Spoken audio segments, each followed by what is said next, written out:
do Senhor. Imagina como será quando a trombeta soar,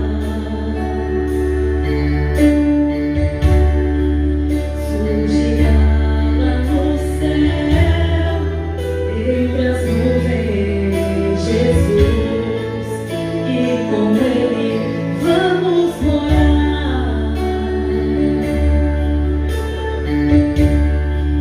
Pois num abrir e fechar de olhos, tudo vai estar consumado.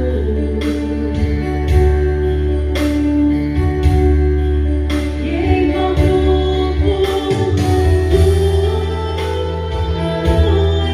estarás, não haverá tempo de arrependimento.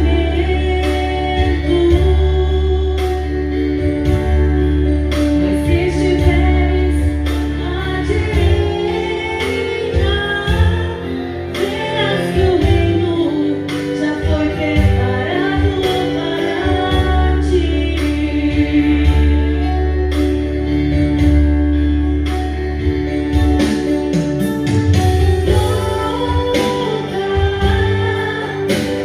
Estou te esperando, derramei meu sangue por amor a ti. Não me abandones, já escrevi seu nome no céu. Volte hoje para o Senhor, oh Jesus.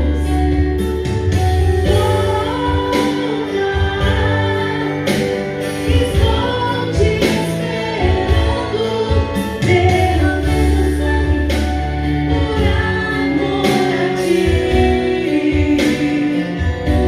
Não me abandones, já escrevi seu nome no céu.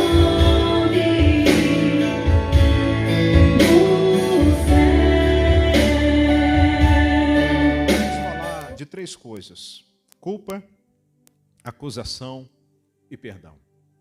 Eu não vou entrar no aspecto de cada uma delas especificamente, mas durante a mensagem todas elas vão aparecer. Eu queria que você pegasse a tua Bíblia, Lucas capítulo de número 9, deixa aberto aí, você em casa também. Seja bem-vindo no nome de Jesus, que Deus abençoe você e que o Senhor dê um culto para você abençoado. Chame aí a família, prepare um pouquinho aí, deixa de lado algumas coisas, separe esse tempo para ouvir a direção do nosso Deus. Lucas capítulo de número 9, versículo de número 1 e 2. E convocando os 12 discípulos, deu-lhes virtude e poder sobre todos os demônios, e para curarem enfermidades, e enviou-os a pregar o reino de Deus e curar os enfermos. Há muita mensagem aqui, irmãos. Primeiro começou com 12, depois 70. E esses discípulos, eles foram se multiplicando até chegar a nós. Esse mesmo poder, essa mesma autoridade de Deus é sobre a nossa vida hoje. Jesus, Ele nos deu esse poder. Nós nos tornamos filhos, discípulos do Senhor. Da mesma forma, isso hoje envolve e reveste a nossa vida. Mas a mensagem que nós olhamos para esse texto, Jesus, Ele vai escolher 12 discípulos. Eu queria ver com vocês, aí do lado, Lucas capítulo 6. Nós vamos ver a decisão do Senhor. Algo aqui muito importante. Lucas capítulo 6, versículo de número 12. Diz: E aconteceu que naqueles dias subiu ao monte a orar, e passou a noite em oração a Deus. E quando já era dia, chamou a si os seus discípulos e escolheu 12 deles, a quem também deu o nome de apóstolos. Veja que a decisão do Senhor, aquilo que Deus ele colocou no coração de Jesus para escolher os discípulos, foi debaixo de oração. Nós temos que tomar decisões em oração, não segundo o momento, não segundo circunstância ou segundo o nosso coração. Mas vamos continuar, verso 14. Simão, a qual também chamou Pedro, André, seu irmão, Tiago e João, Filipe, Bartolomeu, Mateus e Tomé, Tiago, filho de Alfeu, Simão, chamado o Zelote, Judas, filho de Tiago, e Judas Iscariotes, que foi o quê? O traidor. A Bíblia, ela traz como se fosse um asterisco, não numa condição de condenação, mas mostrando, diferenciando em relação de quem era Judas entre aqueles a qual o Senhor escolhera. Na semana passada, nós vimos que Jesus conhecia os pensamentos. O Senhor Deus sabia a quem ele estava escolhendo como discípulo. A cada um deles, Deus ele conhecia cada um deles. Deus ele sabia, mas Deus escolheu esses 12. Da mesma forma, o Senhor Deus ele nos escolheu. Hoje nós vamos falar um pouquinho sobre Judas. Vamos ver algumas coisas em relação dele. Nós não estamos aqui para julgar, não cabe a nós isso, mas que sirva para nós de um exemplo, que nós venhamos perceber, entender muitas coisas do texto.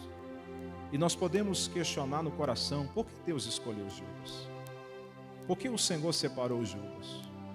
Eu creio que o princípio, o início da caminhada de Judas, ainda muitas coisas não havia no coração dele. Isso pode ter surgido aos poucos, porque Judas, ele tinha algo, Judas tinha uma escolha. Olhe para quem está do seu lado, diga, você tem uma escolha. Assim como ele, nós temos escolhas na vida. Escolhas são como sementes que são plantadas, e por elas nós vamos ver as consequências delas. Um dia você escolheu servir Jesus. Um dia você escolheu andar na presença de Deus. E você tem colhido os frutos dessa escolha. Uma boa escolha, por sinal. Mas Judas, ele vai ser escolhido como um dos discípulos do Senhor. No livro de João, capítulo de número 12, nós vamos ver que em algumas partes da Bíblia, Jesus, ele sempre levava consigo 3 discípulos, Pedro, Tiago e João. Eu não sei se na ressurreição de Lázaro, todos os discípulos estavam com ele. Mas quando nós olhamos João capítulo 12, no versículo de número 1, diz assim: E foi, pois, Jesus 6 dias antes da Páscoa a Betânia, onde estava Lázaro, o que falecera, a quem ressuscitara dos mortos. E eu estava pregando isso aqui no culto da manhã. Agora imagine se você tivesse nessa ceia, se você tivesse nessa confraternização. Judas ficou 4 dias morto. Para quem você faria a pergunta? Porque assim, se a gente parar para pensar, o que Judas viu? Perdão, o que Lázaro viu? Não sei se... O que ele viu? A condição do seio de Abraão? Então, eu creio que o assunto da ressurreição, ele deve ter tomado conta daquilo. Tudo se voltava para Lázaro, por esse grande milagre, esse mover de Deus sobre a vida dele. Aí diz o versículo 2: E fizeram ali, pois, uma ceia, e Marta servia, Lázaro era um dos que estava à mesa com ele.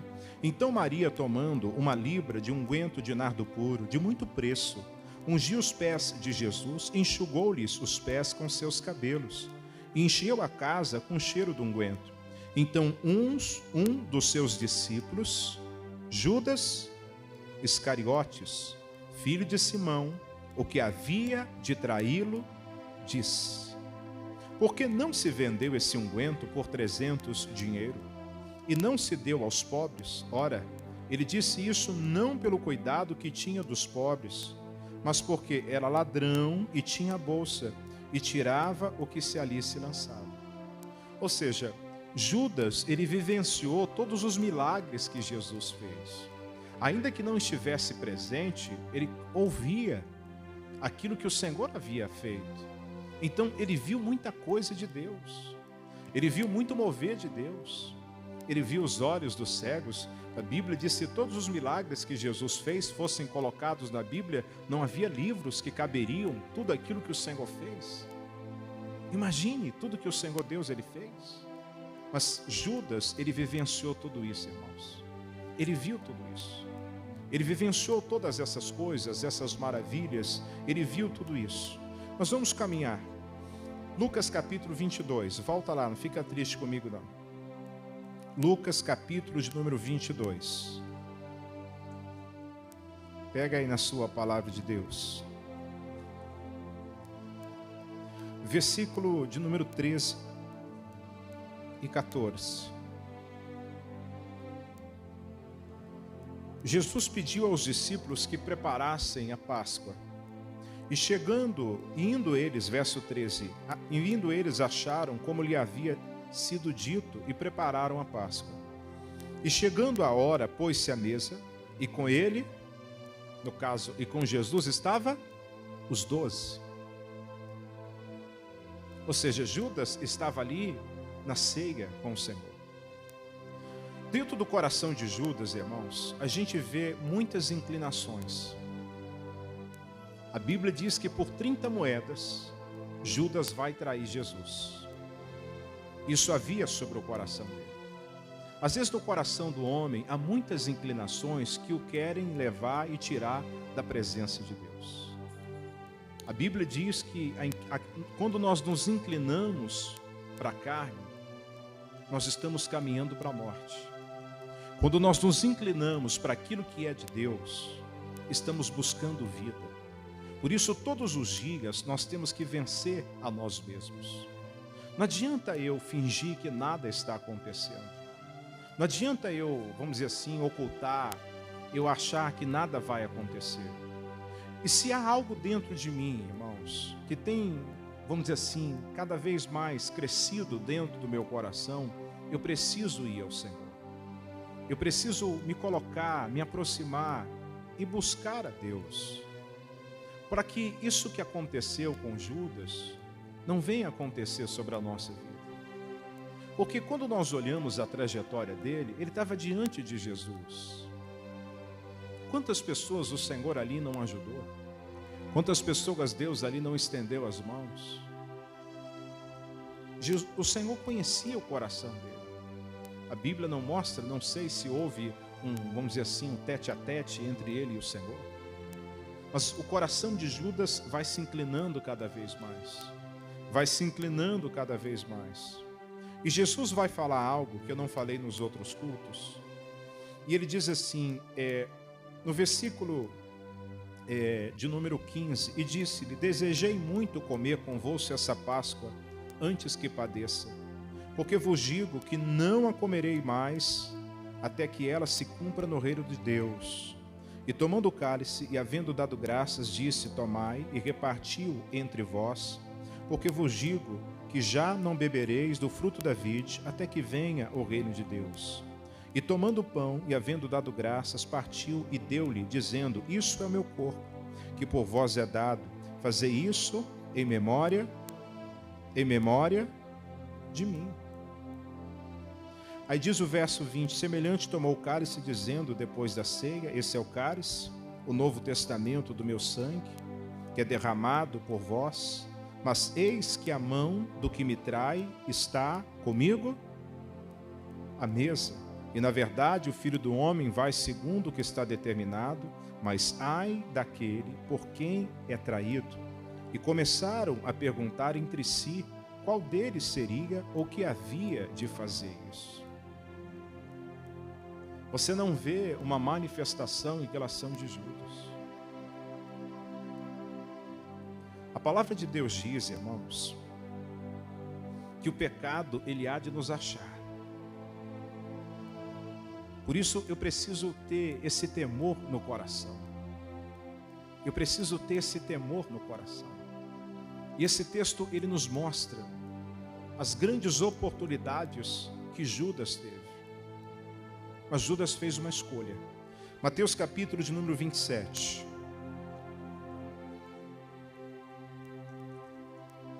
Livro de Mateus, capítulo de número 27. Versículo de número 1. E chegando amanhã, todos os príncipes dos sacerdotes, os anciãos do povo, formavam juntamente conselho contra Jesus para o matarem. E manietando, no caso, amarrando, o levaram e entregaram ao governador Pôncio Pilatos. Então Judas, o que o traíra. Judas já havia traído Jesus. Já havia deixado a presença de Deus. O nosso coração é inclinado a se afastar do Senhor, a palavra de Deus diz. A deixar a presença do Senhor. A ser levado por encantos. Muitas vezes seduzido. Por isso eu preciso tomar um cuidado, irmãos. Eu preciso observar. Judas havia traído Jesus. E vendo que fora condenado, trouxe arrependido as 30 moedas de prata aos príncipes dos sacerdotes e aos anciãos. Você vê no coração de Judas primeiro culpa. O coração dele, ele se torna ali, a culpa toma conta do coração dele. A acusação vem junto. Às vezes o coração do homem, ele pode ser tomado por culpa. Eu dei um exemplo no culto da manhã. Sei lá, você está de dieta, por exemplo, está fazendo uma dieta. E aí você abre a geladeira para pegar o pepino, para pegar a salada, mas lá tem um bolo de chocolate. Maravilhoso, amém? E aí o bolo, para quem gosta, se você não gosta de chocolate, qualquer bolo que você goste. E aí você abre para pegar o pepino e o bolo faz assim. Ou um pudim, sei lá, ou um manjar, qualquer coisa que seja, um doce que seja. E aquilo, a tua boca enche de água. Aí você pega e você come o pudim. Pode deixar, irmão, pode deixar, fica tranquilo. E você come o pudim. E aí quando você come o pudim, o que vem no coração? Culpa. O seu coração, você começa a se culpar. A acusação, ela nunca vem de Deus. A acusação pode vir de você mesmo. A acusação pode vir de pessoas. E a acusação vem do inferno, mas nunca vem do Senhor. O mover do Espírito do Senhor, ele nos constrange. Porque quando nós olhamos a Bíblia, João capítulo 3, coloca para mim, Carol, João 3,16. Evangelho de João 3,16. Porque Deus amou o mundo de tal maneira que deu seu Filho unigênito, para que todo aquele que nele crê não pereça, mas tenha a vida eterna. Pode passar. Porque Deus enviou seu Filho ao mundo não para que condenasse o mundo, mas para que o mundo fosse salvo por ele. Pode passar. E quem crê nele não é condenado, mas quem não crê já está condenado, porque não crê no nome do unigênito Filho de Deus. A condenação é essa, que a luz veio ao mundo, e os homens amaram mais as trevas do que a luz, porque as suas obras eram más. A condenação, toda pessoa que está sem Jesus, ela já está em condenação. Toda pessoa sem Cristo, ela já está em condenação. Deus não veio para nos condenar. O coração de Judas, ele está se colocando dessa forma, porque ele sabe que a escolha, que a decisão dele foi errada. A decisão de Judas não foi certa. E isso pode ter acontecido com você.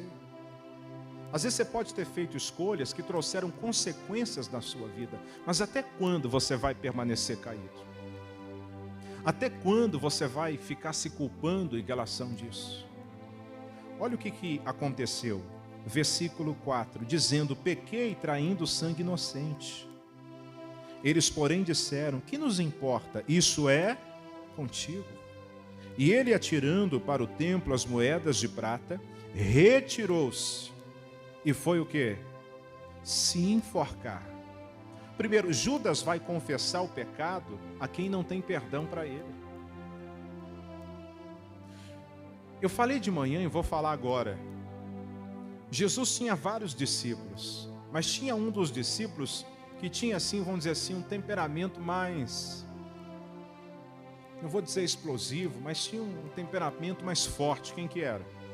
Pedro. Agora imagine se Pedro encontra Judas. Já parou para pensar o que Pedrão não ia fazer com ele? E você vê a acusação do homem. E você vê a culpa em relação. Às vezes as pessoas não conseguem perdoar. Por isso, de Deus sobre a tua vida nunca haverá acusação. Diga graças a Deus por isso. Pode ser a acusação do homem, mas do Senhor não. Eu estava meditando nesse texto e estava pensando comigo. O mesmo discípulo, um dos discípulos, Pedro, ele também errou. Mas Pedro se consertou com Deus. Preste atenção. Se Judas, Jesus morreu e ressuscitou, sim ou não? Se Judas, ele tivesse ido ao Senhor e confessado a Cristo, será que o Senhor teria perdoado, segundo a Bíblia?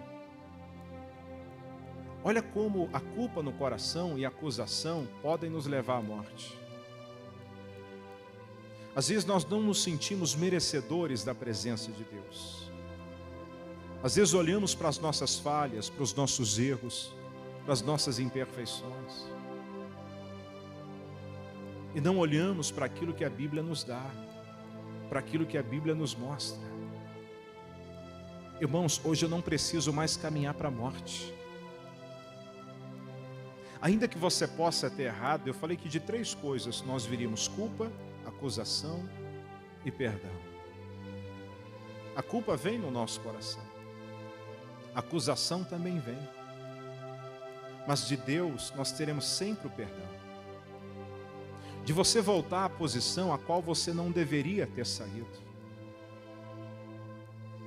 Por isso, não permita que escolhas que você possa estar fazendo possam conduzir você à morte. Se nós nos colocarmos no lugar de Judas, imagine o coração. Porque quando ele recebeu aquelas 30 moedas, o coração dele deve ter ficado alegre. Fiz um bom negócio. Mas depois que foi passando o seu tempo, ele percebe que aquilo que ele fez, a decisão que ele tomou não foi certa. O coração apertado, o coração entristecido, o coração chateado, vendo tudo aquilo que fizera com Jesus. E nós temos que perceber que havia um propósito de Deus. Mas eu quero falar em relação disso, do perdão do Senhor, da escolha que fazemos, porque o nosso coração, ele se inclina de forma constante a trair Jesus. Por isso não traia Jesus, por isso não deixe Jesus, não saia da presença de Jesus. Eu vou pegar um versículo, 1 de João, deixa a Carol pegar. 1 de João, capítulo 3, versículo de número 20. Ela coloca rapidinho. Sabendo que se o nosso coração nos condena, nos acusa, maior é Deus do que o nosso coração. E conhece todas as coisas. Irmãos, Deus conhece você. Mas Deus está insistindo, como Ele insistiu com Saul, como Ele insistiu com Sansão, Ele tem insistido conosco. Para que nós venhamos permanecer e andar nessa direção do Senhor. Ainda que o seu coração condene, acuse você. Essa acusação, ela não provém de Cristo. Ela não vem. Quantos estão envergonhados dessa pandemia, por exemplo? Sei lá, em relação da fé. Achava que tinha uma fé firme com o Senhor, que estava firme na presença de Deus e perceberam que não. Mas tudo bem, se eu constatei isso, então eu vou buscar, Deus, aonde é que eu estou errando? Eu vou me afirmar na tua presença, vou buscar o Senhor, vou me colocar diante de ti. Eu só não posso permitir que essa culpa e essa acusação, ela me leve à morte. Ela me tire da presença de Deus. Às vezes, quantas vezes a pessoa deixa a igreja por causa de um irmão, por causa de uma irmã, por causa de uma pessoa? Irmãos, é a tua salvação. Eu não posso tomar essa decisão.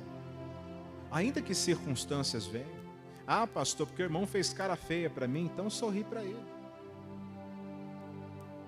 Talvez Deus está pedindo que você ore, que você interceda por ele, que você busque a Deus por ele.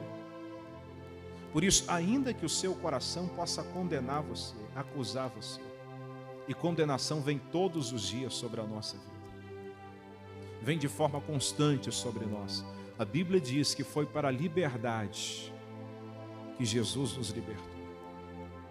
Mas a palavra de Deus diz também: não useis dessa liberdade para dar lugar à sua carne.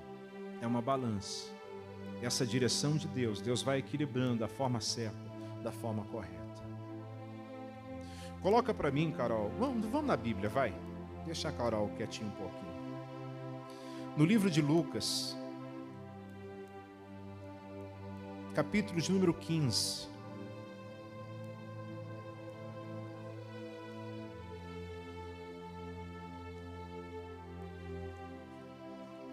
Verso de número 17. Diz: e caindo em si, disse: quantos trabalhadores de meu pai têm abundância de pão, e eu aqui pereço fome. Quem está dizendo isso? O filho pródigo. Ele está declarando isso. Ele havia feito uma escolha, saído da casa do pai, saído da direção de Deus, melhor dizendo, porque ali representa Deus. A casa pode representar a igreja, pode representar a palavra. Ele pegou tudo aquilo que ele tinha, pegou a sua santidade, pegou a sua alegria, pegou a sua fé e foi numa aventura. No verso 8 diz: levantar-me-ei e irei ter com meu e direi: Pai, pequei contra o céu e perante a ti. Diga decisão. Não, diga com fé, misericórdia. Diga decisão. Ele toma uma decisão. Ainda que houvera caído, ele percebe, ele reconhece isso. E ele diz: não, eu não posso ficar nessa situação. Não foi para isso que Deus me chamou. Não, eu vou me levantar. Eu vou ir ter com meu pai. Eu vou buscar Deus. Eu vou voltar à presença de Deus. Verso 19. Já não sou digno de ser chamado teu? Faze-me como um dos teus trabalhadores. É a pessoa que às vezes ela saiu da igreja, ela deixou a direção de Deus, aí vem aquela vontade de voltar para a igreja. E aí ela se apronta, coloca a roupa, e ela diz: mas o que vão falar de mim? Culpa, acusação. O que os irmãos vão pensar? Às vezes a gente está tão preocupado em relação do que as pessoas vão pensar, estamos nos esquecendo do principal, que é a nossa salvação. Tem uma canção que diz: não importa o que vão pensar de mim. Eu quero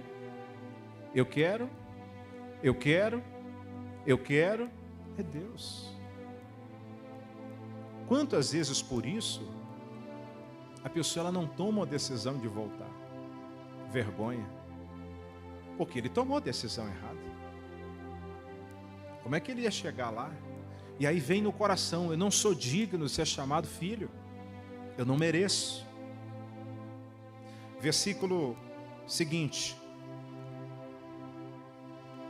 20. E levantando-se foi. Não fique só em palavras. A Bíblia diz que com o coração se crê, mas com a boca se confessa. Nós temos que ser pessoas, irmãos, de atitude. A Bíblia diz, determinando tu algum negócio, seja firme. Pastor, eu caí, eu errei. De Deus não vai ter acusação sobre a tua vida. De Deus vai ter perdão. Mas eu vou me consertar com Deus. Eu vou ser um homem de Deus. Eu vou ser uma mulher de Deus. Eu nunca mais vou manchar o nome do Senhor. Eu vou ficar firme, é decisão. E a Bíblia diz que não veio sobre vós tentação que não seja humana. Coloca isso no teu coração. O diabo, ele vem declarando, você não pode. Essa situação é mais forte. Mentira.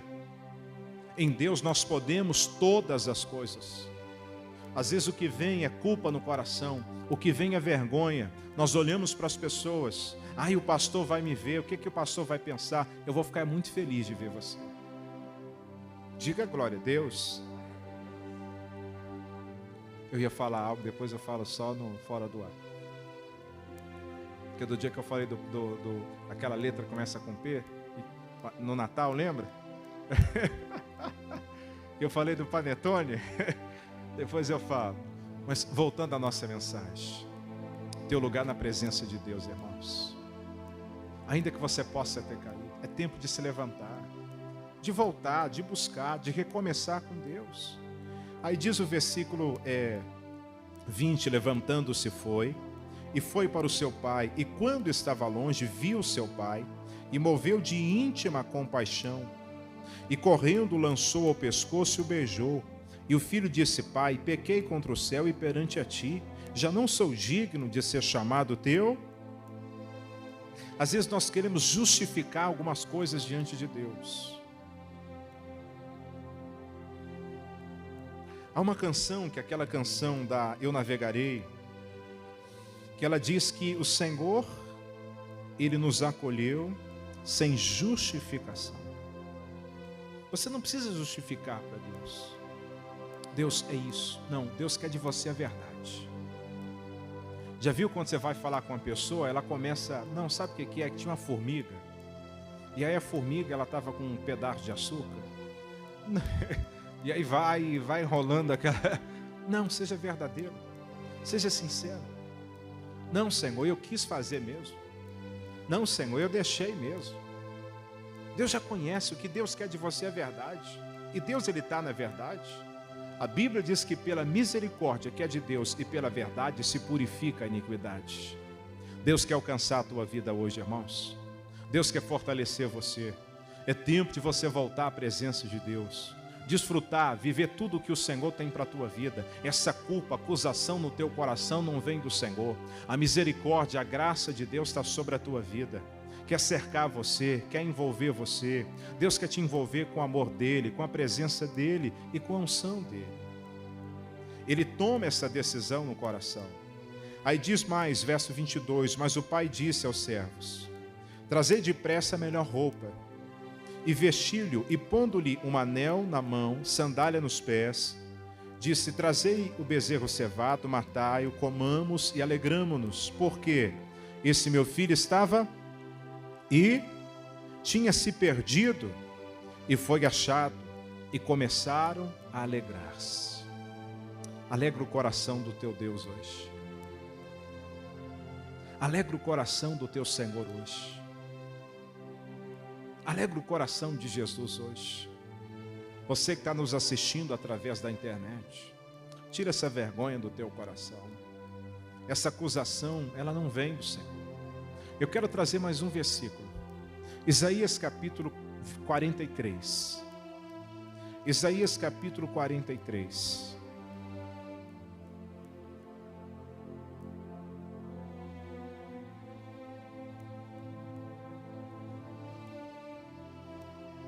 Isaías 43.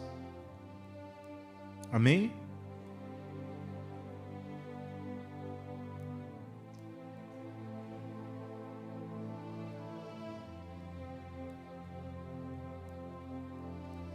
Verso 25. Diz, eu mesmo, sou eu que apago as tuas transgressões. Por amor? Por amor de mim. Pelo amor dele.